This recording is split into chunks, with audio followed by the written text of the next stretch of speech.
আপনি যদি স্ত্রীকে মানসিক ভাবে কষ্ট দেন, শারীরিক ভাবে কষ্ট দেন, অথবা কটু কথা বলে কষ্ট দেন, অথবা এমন আচরণ করেছেন যে আচরণের কারণে তার চোখের পানি ঝরাতে হয়েছে, কিয়ামতের দিন এই পানির হিসাব যতক্ষণ পর্যন্ত আপনি না দিবেন ততক্ষণ পর্যন্ত আপনি স্বামী আপনাকে আল্লাহ পাক ছেড়ে দিবেন।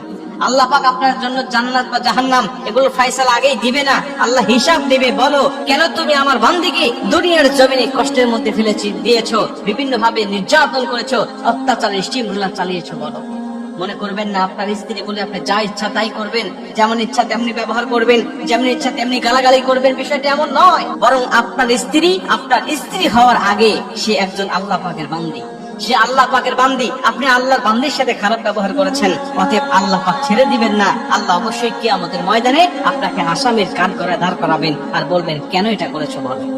সেদিন আপনি কি উত্তর দিবেন বলেন?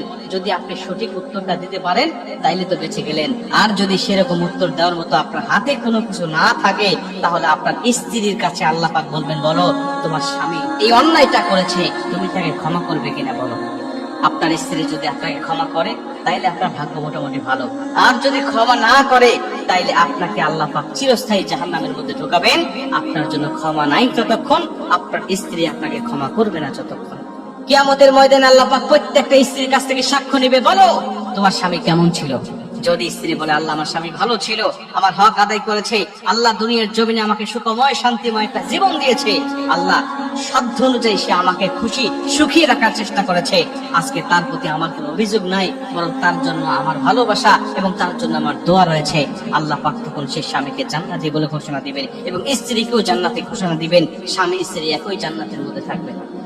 কিন্তু কোন স্ত্রী যদি বলে আল্লাহ সে তো জালিম ছিল, সে আমার হক আদায় করেনি, সে আমাকে কষ্ট দিয়েছে, সে আমার বাবার কাছ থেকে যৌতুকের টাকা নিয়েছে এবং সে বিভিন্ন ভাবে অত্যাচার ডলার চালিয়েছে, শারীরিক মানসিক ভাবে আমাকে কষ্টের মধ্যে রেখে দিয়েছে, আল্লাহ আমি তাকে ক্ষমা করব না। আল্লাহ বলবে কিয়ামতের মাঠেও কি তাকে ক্ষমা করবে না? বান্দি যদি বলে আল্লাহ তাকে ক্ষমা করব না, আল্লাহ বলবে তোমার হক নষ্ট করেছে সে, এখানে আমি তাকে ক্ষমা করতে পারি না, তুমি তাকে ক্ষমা করবে না যতক্ষণ, আমি আল্লাহ তাকে ক্ষমা করবো না ততক্ষণ।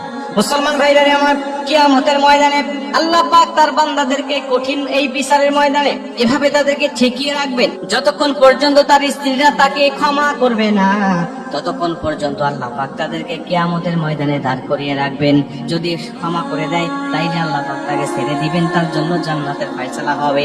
কিন্তু যদি ক্ষমা না হয় তার জন্য চিরস্থায়ী জাহান্নামের ব্যবস্থা হবে।